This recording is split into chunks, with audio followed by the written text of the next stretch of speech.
Pujya Swami Gautmananji, respected Nallikupu Swamiji, respected friends, I'm seeing in the audience Mohan Parasaranji, Narayanji and many other scholars here, Pujya monks and dear students.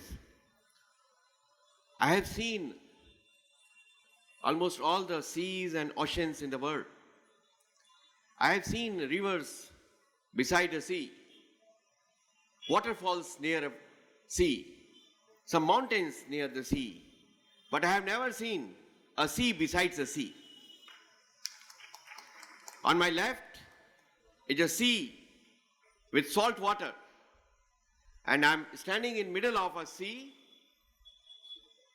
of the sweet nectar of divinity,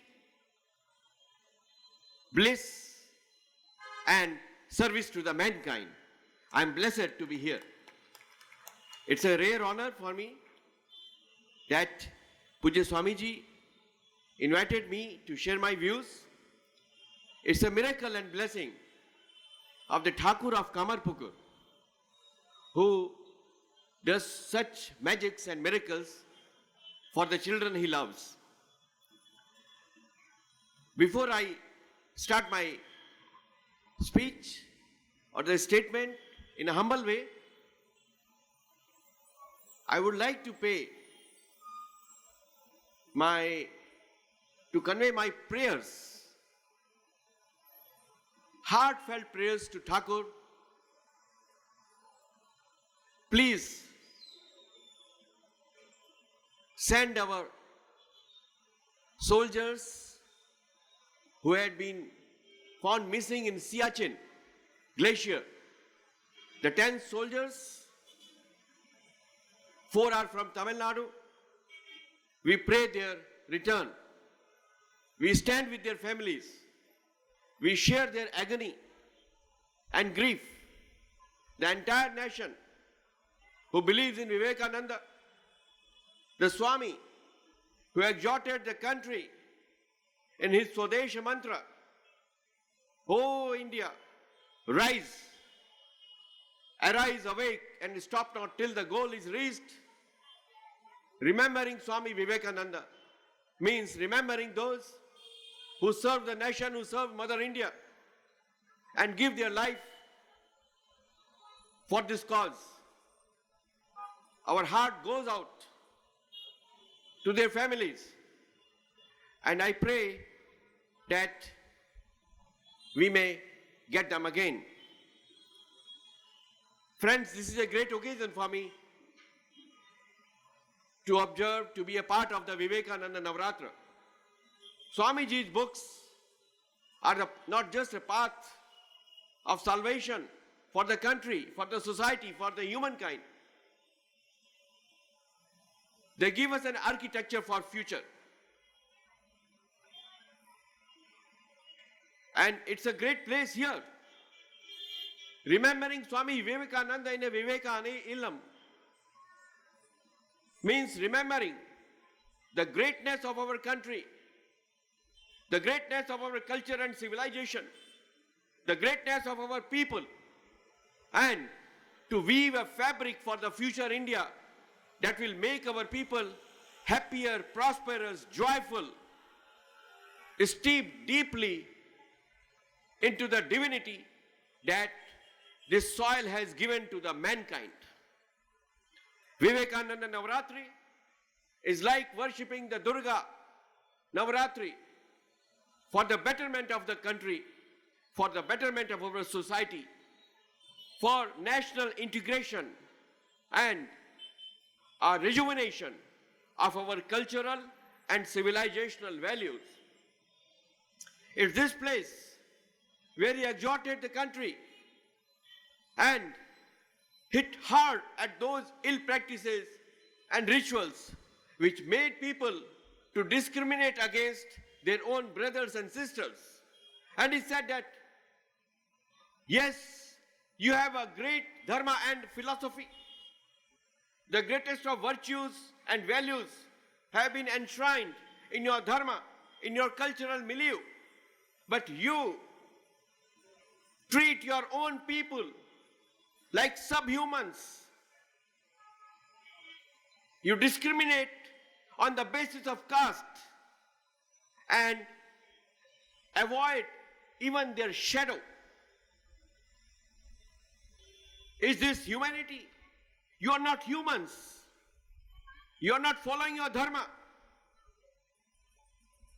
You are destroying the foundations of our civilization if you are treating badly those whom today we call Dalits and scheduled castes. Rise and recognize the true value, the true virtues of the message of dharma. Our true dharma can never teach anyone to discriminate against other humans on any kind of a basis. That kind of a pluralism, that kind of a equality, that kind of a civilizational values had always been the strength of India's core sector. And that was reflected in the Vani, in the speeches of Swami Vivekananda here. When I come here, sir, I feel that I have come to my mother's home, Mayer Badi. I remember all those days in my early childhood and when I was a college student, when I was called to Belur Math for a month's training in Vivekananda Yuva Mahamandal. And then we learned Brotachari. Ek pothe cholibo, ek kotha bolibo, amader mon guli ek bhabe godibo, Debogon, Jaimon, Bhab kare hobinen, Amrao shab kichu ek sathe loi. This is a Vedic chant. Sangachadvam, Samvadadham, Samvo Manansi Janatam, Deva Bhagam Yatha Purve, Sanjanana Upasate. With togetherness, we will walk together, we will work together, we will worship together, we will achieve together. The togetherness that Chennai witnessed in the last flood relief operations. I saluted that togetherness of Chennai. That was living Vivekananda. When you help each other without any discrimination, when you come out of your homes and offices and whatever you have, small or big, you share with others who are in need, you are living Vivekananda.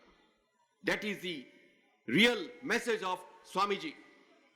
All those things, and I was so fortunate and blessed having an opportunity to touch the feet of Swami, Pujya Swami Smaranandaji. About 30 years back, I had met him in Jadavpur when he was in the Institute of Culture. Swami Ranganathananji, he had very kindly blessed me. All those things are coming to my mind. And then I feel that it is also a great divine blessing that I belong to Uttarakhand, which had been a place of sadhana and tapasya and thoughtful journeys by Swamiji, Swami Vivekananda, in Rajpur Sadhana Kutir, in Almora, where he gave the name Bhagini Nivedita to Sister Margaret Noble. They all exist in Uttarakhand. It is Uttarakhand. When Swamiji was there, he was there in Almora before he went to Chicago for giving a speech in Parliament of Religion. And after conquering the West with his magical words and a powerful oratory and representing the greatest values of Hindu culture and civilization, when he returned, he also came to Almora. That is the significance of Uttarakhand for me in Swamiji's life. And blessed are all of us sitting here where he spent 9 days, extraordinary 9 days, and gave India a message for her future. The message of not just a ritualistic divinity, because his motto was Atmano Mokshartha Jagadhitaicha. He said that no, I don't accept dharma as one which makes you to go to the Himalayas, do tapas in the caves, do japam for your own moksha. No, this is not dharma. The real dharma is to serve a humanity. The real dharma is, the real tapasya is to help those who are needy, who need your help. Jiber Sheba, Shiber Sheba. To serve humanity is worshipping Shiva. That is the real message of our dharma that Swami Vivekananda gave. When I read Swami Vivekananda's books, I think they have an unshackling impact on the youth. Those who have been shackled by petty considerations, petty outlook, and that generates a kind of a attitude which makes this society more divisive and more incoherent. All those things evaporate when you read Swamiji's books. Especially for the beginner, the letters from Colombo to Almora. It gives you such a great ideas, small things, eating habits, attire, how to behave with your own people.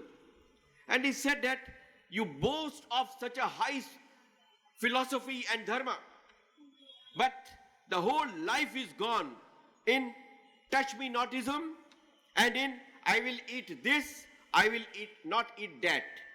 All these things, this kind of a thing, are shackling to the society.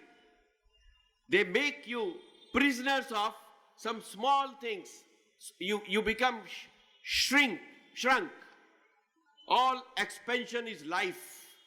All contraction is death. That was Swami Vivekananda's exhortation.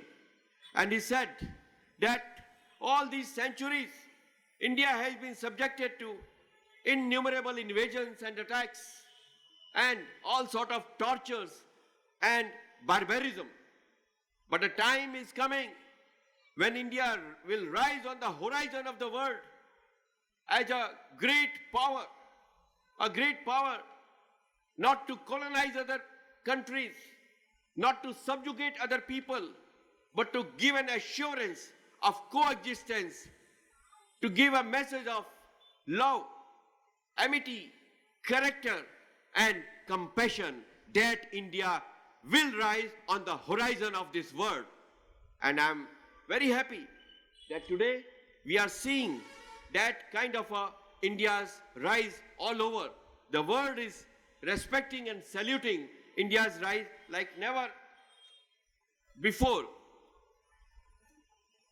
Here, Swamiji, I would like to pray and appeal to all the governments, including the government in Delhi, including the central government, including the state government in Tamil Nadu, at least to have added one part of Swamiji's speech in the curriculum of the students all over. If you want to build a new India, if you want to give a new ideas and new horizon to the future generation, it is very imperative that Swamiji's words find a respectable place in the curriculum of our schools. Especially his Swadesha mantra. It must find a place of honor in every home, in every office. Everyone who is anyone, whether he's a teacher, he's a laborer, he's a farmer, she's a housewife, or a government officer, or a soldier, he must read his Swadesha mantra. It is the most powerful mantra for the rejuvenation and new vision for our future, for our country's future.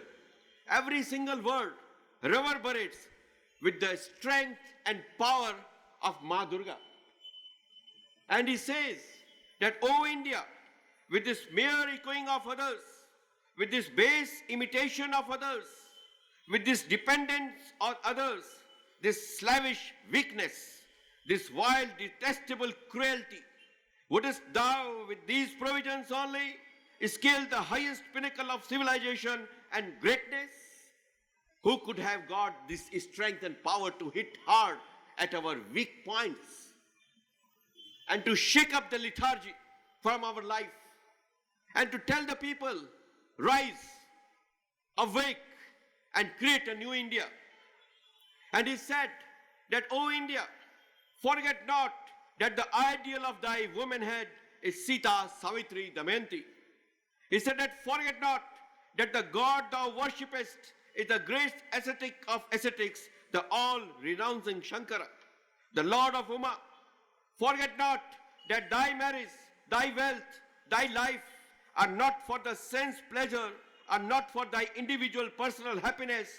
Forget not that thou art bound as a sacrifice to the mother's altar. Forget not that thy social order is but the reflex of the infinite universal motherhood. Forget not that the lower classes, the ignorant, the poor, the illiterate, the cobbler, the sweeper are thy flesh and blood, thy brothers. Let these words be written on every wall in the country. You, the people who said that we don't discriminate because nobody in our scriptures has said that we have to discriminate with others. You, the people who say that we see God in every stone, in every charachar jagat, in every creature. Those who say that I see God in a dog, in a horse, in an elephant, in the birds, in the ants. You fail to see God in those whom you say they are scheduled caste and they belong to the lower caste. Fie on you. It is the most condemnable act, because these people have to be worshipped like the Dharma Rakshakas, like the protectors of our values, who in spite of facing a great discrimination since centuries, they have not left the Rama in their heart. They have not left the Dharma from their mind and soul. These are the people whom the Lord Shiva loves most. Touch their feet and seek pardon for your ill treatment to them. That is the exhortation.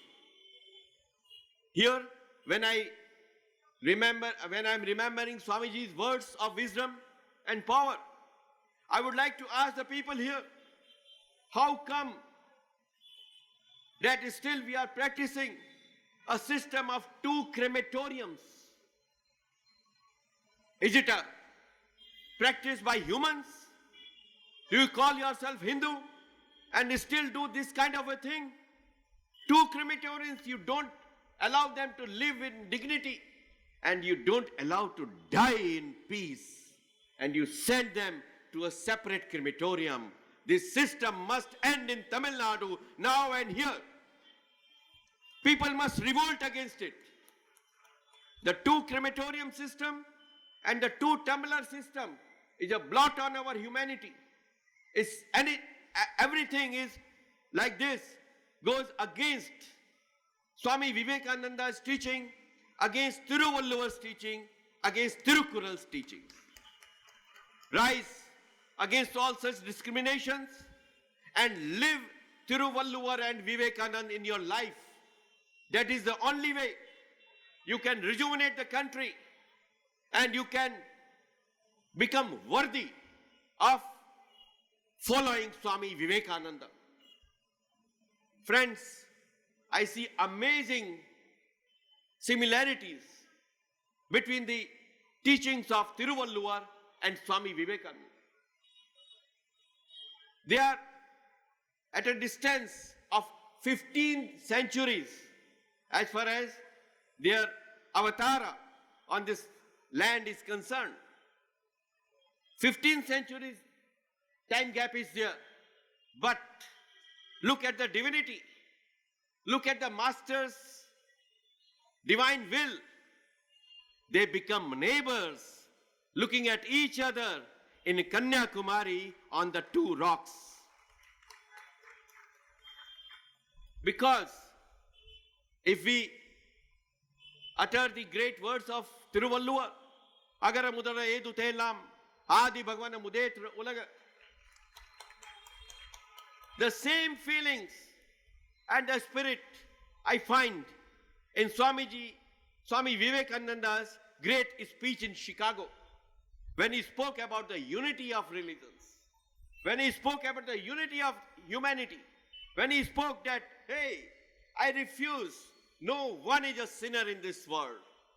You are the Amritasya Putraha. You are the children of the nectar. Everyone is born equal. And that equality has to be practiced in our society. That equality, when I find among the great Kurals in Tirukural and Swamiji's words, they strike a very similar chord. Women empowerment, youth energy channelized for the good of the society, helping the poor and the needy. If you do not have that feeling of helping the poor people in the country, whatever your wealth is, whatever your procurements are, whatever your great decorations are, whatever positions you hold in the society or in politics, they are not even worth a small pebble of a stone. Only those who give their wealth and their wisdom and their all whatever they have accrued in their life for the good of the people, for the good of the nation, their life alone is a life worth a human being. That is the message of Swami Vivekananda, and that is the message of Tiruvalluvar both. It is here in Tamil Nadu that we have seen a wonderful convergence in the form of Tiruvalluvar and Swami Vivekananda. Both have given a message that unless and until you fight out hunger, you eliminate and alleviate poverty, unless and until you devote your life to educate the people, to create a society which is self-reliant, your life is not worth a human being. That was the message given by Tiruvalluvar, and that is the message given by Swami Vivekananda. We speak of lot of progress. We speak of lot of philosophical things. We speak of greatness of our religion. But my dear friends, can you say that in a country where 40% of our population is below poverty line, they eke out a life which can be called subhuman, maybe 20 rupees, maybe less than that, and they have to live their life on that kind of a small money earned daily. They, millions and millions, don't have a roof on their head. When you travel in train, on both sides of your railways, you find people living under the shadows of tented accommodation. Some are having only plastics to live. They live there. The children are born there, and people die there. There are people who do not get a 2 times meal a day. No proper clothing. We see advertisements. Mama, I am very hungry. What have you prepared for me? And Mama says, would you have some Maggie? Would you have some noodles? Look at those children who have never had an opportunity to have even one drop of milk in their life. Look at those children who have never been able to go to school. Look at those children who have never tasted what a fruit is like. With this kind of a use, humanity in our country, can we boast of our software revolution? Can we boast of our economic progress? Can we boast of providing prosperity to those who are already prosperous? Unless all of us devote our attention to eradicate this kind of a backwardness, this kind of a poverty, this kind of a hunger, we cannot call ourselves children of Mother India. Please devote your energies, give some time, and make that 1 hour or 2 hours every day as a Vivekananda hour when you are going out to help a poor, help a needy, help an illiterate, help a children to go to school. Give a pencil, give a book, give a textbook, give something which will make that boy learn more. Only a fully literate India, only a fully prosperous India, only an India where there are no poor. There is no sin like being a poor. There is no such a difficult time like born in a poor family and having to live in such a trying circumstances. Please help your people. They are your blood brothers. They are your flesh and your blood. That is applied Tiruvalluvar and that is applied Swami Vivekananda when you are helping someone to become more educated, when you are helping someone to become more economically progressive, when you are helping someone to be more happier.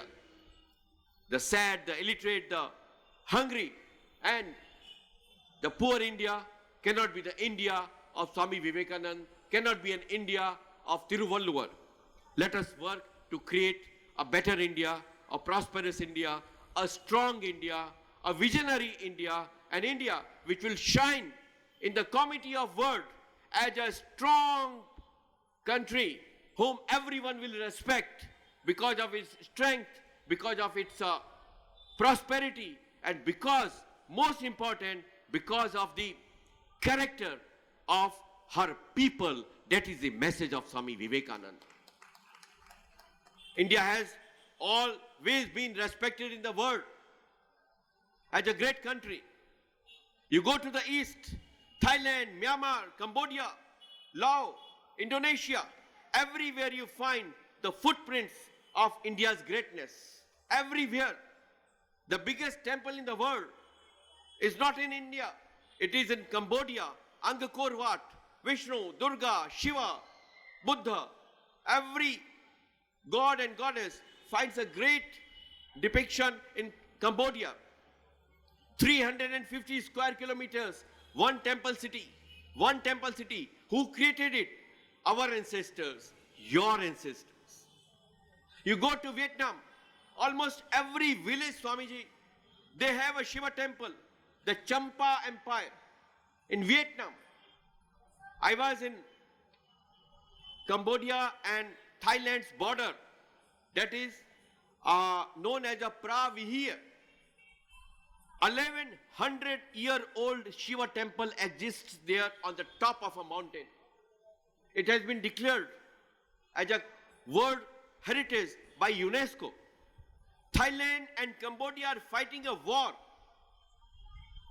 to occupy that temple for the last 11 years. 17 soldiers have died. Such is a great urge for these two countries to take occupation of that mountain because 1150 years before, Rajaraja Jayvarman II, Rajaraja Suryavarman with Tamil origins, they were there to build a temple which took continuously 450 years to be built, and its name is Shikareshwara temple with the Shiva dancing on the elephant head. That is your greatness. That is your power of creativity. Your power is not in the sword, in the military power, not in the guns and in the RTX, not in any other kind of extremism. Your power lies in compassion, in creativity, in making friends, in going to the people, educating them and giving them the best of the wisdom which has been given to us by Tiruvalluvar, by Vedas, by Upanishads, by Swami Vivekananda. That is our strength. Go to the world and you will find every country has got the footprint of Indian civilization. I am a president of India-China Friendship Group in the parliament. Almost every year I go to China. Last time when I went there, they took me to a place which is known as Lishan Buddha. It is 2,000 kilometers north of Beijing. And what did I see there? The very first statue when I entered in the campus was of an Indian monk who came there 900 years before. His name was Samanta Bhadra. One monk from amongst us might have crossed the mighty Himalayas, all the snow deserts, and reached that unknown place, became one with the society, influenced the people, influenced the king, turned them to Buddhism, and inspired them to create the statue of Buddha, which is till this date is the biggest statue in the world, 1,250 feet, one stone and one statue. It was built by our ancestors. It was built by our Indian monks. It was built by the power of compassion, by the power of culture, by the power of wisdom, power of character, and power of religion. That is our strength. Build up that strength. Wherever you go, you find that Indians are respected because of their wisdom. Even today, entire US, Europe, China, they have a great respect for Indian engineers, for Indian doctors, for Indian scientists, and for Indian students, because they say they are very honest, they are very dedicated to the work they do, and they have such a good character that they never bomb the country they adopt. They are a peaceful people. They love their country of their adoption. They treat India as their Punya Bhumi, but they remain loyal to the country of their adoption. That is the strength of our dharma. That is the strength of our culture. That is the message of Swami Vivekananda. I see a great India rising before my eyes. I see when people and entrepreneurs like Nallikuppu Swamiji, who is an inspiration to the younger generation to create wealth with wisdom and with dedication to help the poor and the needy in the society. That is the message of your life. And that is the message of Swami Vivekananda. Let a new India rise from the shambles of our defeats and our ill practices and our ill beliefs. A new India which is refreshingly modern, refreshingly progressive, which does not believe in any kind of a discrimination, which does not believe in pettiness and smallness. That India can only be created when we follow Tiruvalluvar and Swami Vivekananda, follow Swamiji's footsteps, read his books. Every day you must read a book. Every day you must read a chapter. Every day you must chant this Swadesha mantra. In the morning, you see that not only your life will be changed, you will become an angel to change the life of millions and millions of our country and of this universe. With these words, I say again thank you to Puja Swamiji having given me this opportunity. May your blessings be always with us. Thank you very much. Vanakkam, Mikka Nandri, Ramba Santosha.